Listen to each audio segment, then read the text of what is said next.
But let's start music, right? Yeah. Erykah Badu, Queen Erykah versus Queen Jill. Oh my God, the queens, man. Let me get a round of applause.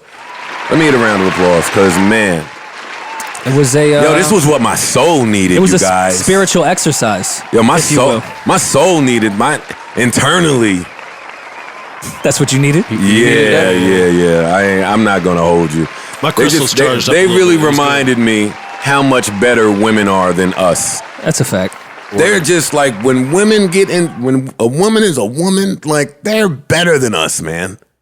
Even their sound was better. Like, everything about them was better. All right, and Badu bodied RZA with the kung fu background. Come on, man. Everybody was kung fu fight. Yeah, it's true. All right, so let me tell the people what we're talking about. Saturday Night Versus, presented by Timbaland and Swiss Beats, co-hosted by Timbaland and Swiss Beats. Presented to us, Erykah Badu versus Jill Scott. 20 rounds. When it started, there was a wait. I was in Erykah's and Jill wasn't there, and there was about 100,000 people in there waiting. Yep. And then she couldn't figure it out, so I went to Jill's, and Jill had about 375,000 people in there waiting. And then they got together, but before they got together, Jill was just blasting us over the head with this poem that was yeah. Oh man, it set a vibe. It did. It said I was really happy to hear this poem. Yeah, it was beautiful. Did we catch the poetic person that was behind that? I think there was a couple different people. Yeah, actually. Did you catch any of the names? Okay. Just trying to give credit where credit is due. I thought I heard Maya Angelou, but I could be wrong. I kind of felt like that too, but I don't want to be the guy that attributes every great poem to Maya Angelou. Yeah. Angelou. That's safe. But I really enjoyed whatever poem she was giving us. Boy, did I really enjoy Bruce Lee in the background of Erykah. That was great. Erykah, like you said, Rory. But then the battle started. If I remember correctly, Parks picked Jill before the battle. I did. The rest of us picked Erykah? Yeah, I believe that's a fact. Maul, you picked Erykah too, right? Yeah. I think we were all wrong. Yeah, we all lost. Facts. Well, we all won. We all won. The culture won. This time the fans really won, you guys.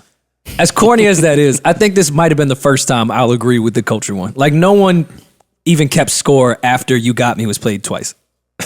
No one gave a fuck about the score. Like I said they should do. Like we all said they should do. No, I don't think you said that. I'm not gonna argue about who should play You Got Me. I just want, but it was the smart thing to do. Though. I just want Maul to stop separating himself from us with things. I don't do that. You just did it. Yeah, but I don't. You make it sound like I do that. All of us sat here and said, "Yo, that would be fly if when one person played You Got Me, fly. the other person played You Got Me, and here you come. Yo, I predicted that shit." No, maybe I don't remember. Who did you give that round to? I gave it to Erykah. The live version or the regular one? I gave it to Erykah. I always got to go live. I mean, Jill's was more so virtuosic. Like the live performance is way more vocally virtuosic, but that's what a live version is supposed to be. Savon, if you're here, can you send me the track listing of the whole battle? It's in there. And send us the definition to virtuosic. I mean, if we're gonna start describing music that way, then just forget it, buddy. You want me to stick with cohesive? Yeah. I would listen. Okay. I guess I would agree with you. I guess if that wasn't Jill's first ever live performance, or her first time writing to that record too. No, first time writer. I think there's gold in that. Yeah, for sure. Your first time performing live as a vocalist. There could be not gold in that. And actually, she was highlighting that for me anyway. As the record was playing, she was like, "Can you hear that? Do you hear how nervous I was?" And I could hear it. Yeah. So I gave it to Erykah just because I could hear that Jill was nervous there. But y'all are right. I stopped keeping score after a while. And kind of how Black Thought introduced her. It wasn't like she was just, all right, this is the singing chick that we bring on tour that's just going to do all our singing parts. He bodied the intro. He was like, this is the woman that wrote it. She's from Philly. Like, he set it up. Yeah, he did. Yeah, that wasn't just all right, well, she's going to sing this part. They did that thing that black women can do where they just tell fucking hypnotizing stories and make everyone forget why they're really here. It was the only time. We forgot it was a battle. It was the only time in the versus battles as a whole where I was in between. I've always like, yo, just play the music, fam. Even when the stories was kind of good, I was like, all right, we're here to hear this battle. I was glued to my laptop. Oh wait, you guys are playing music. My bad. Go ahead. Yeah. Yeah. And then they're just like look at them both. Yeah. Like you can both beautiful women. You can just stare at both of them. Yeah. It was definitely a total opposite of what I think we thought going into it. Like it wasn't no catty energy. It was like real dope. Two homegirls. I owe an apology for even thinking that. I said that. That's the problem. When I be wrong across multiple platforms. Like I said that here. I said that on State of the Culture. Said on Insta Live. Like I just be wrong all over the place. There was no tension. I thought it was kind of dope. I mean, Erykah had put out one album, I think, before Who Is Jill Scott came out, but just still the reverence that Jill Scott, even being her friend and working with her and performing with her, it added. Still had that like, yo, I was that aura. 27 in North Philly, like, holy shit, Erykah Badu is singing my shit. Like, it's crazy how one album for an artist can kind of change. I'm looking more at a god than I am at a peer. And that still happened, 30 years later? Yeah. Yeah, it was dope. It was real dope. That was definitely one of my favorite verses. Was there a highlight for you? I think when Erykah's whole family came on to sing, which Jill Scott. They was trying to make me. This way, was it? They was yeah, trying to way. make me cry with that shit. I just love that all her young kids know all the lyrics to This Way. Like, I thought that was fire. Like, because I pay attention to when you get around young kids in certain records, you can just tell that what their parents play in the house. Oh, I thought you was about to say because I pay attention to detail. I said, shut No, up, I'm not Rory. that person. No. But you've ever been around like more eclectically musically inclined kids where it's like, oh, all right, your parent plays a lot of music in the house from their generation. Yeah. Like this kid shouldn't be humming this record right now. Yeah, it's true. Yeah, that was dope. That was dope to see that. But again, I think that was just showing us exactly how, the relationship between Erykah and Jill, where it's at. Like they really have like genuine love for each other. I like seeing how, and I said this before, I like seeing the big bro, little bro. I like being able to see it because you could see it. Like Teddy Riley will always be that dude for me. But again, you could see that he was little bro. Yeah.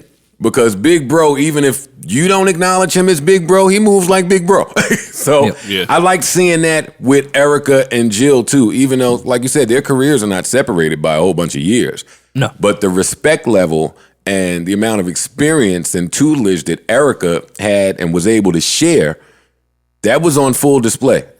And kind of the opposite too, going from the big bro to little bro of, now you got to play that record Long Walk when she was being sarcastic saying that I wrote for you. Like just saying, I really wish I wrote that. And I don't want to make this a Kanye Drake thing, but before that whole thing happened, I loved when Kanye was saying during Watch the Throne, when this whole Drake energy came, I had to shift my whole life at that point. There's someone younger and newer and has much more idea of what's going on currently in the music space that I have to pay attention to now. And I don't know if that was directly what Erykah was saying, but I'm sure when Jill Scott came on the scene and Who Is Jill Scott, it's like, all right, someone else has entered my genre that I need to pay attention to. Yeah. Yeah. Back to me saying that there's gold in writing something for the first time. When Jill Scott explained that was the first song that she, or chorus or that she ever wrote for somebody, first placement, when I started singing it, I was like, damn, how did I not catch that? It sounds like it. Yeah. But the genius in that is if you take a 20-time Grammy Award winning writer and let him write something, it's going to sound like that. Like, Yeah. the similarities between the genius you come up with as a novice and the genius you come up with as an established writer, yeah, it's just intriguing to me.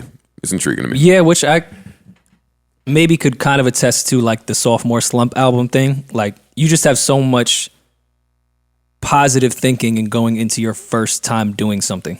Like you haven't been kind of ruined by the reality of the music business. Like I think you're it's just a so absolute- happy to do shit. I think it's a lack of not thinking. Yeah, more or less. Well, Like, yeah, there's less sophomore- distractions. The sophomore album typically fails like that, and where that terminology came from, because you're trying. And I'll say this: I think when Jill went in, and speaking for her, but when she went into that session, I'm sure she. Yo, as there's a white man, you think you could speak for black women? I know, it's crazy. It's insane that that's happening. Cancel me. That there's again, again, in the same month. Yeah, right. The expectations are much different. You're not solely focused. Like she was painting the studio. She was saying like her expectations aren't on this huge pedestal that now I have to focus on every word that I'm doing because I know it's going to be torn apart and ripped apart. Like I'm just writing now. Mm-hmm. Yeah. So yeah, I agree with you in saying that the novice of just walking into a studio for the first time and writing some shit can sound better. Yeah. There's no distraction. There's no expectation. There's no bullshit that comes along with what I'm writing.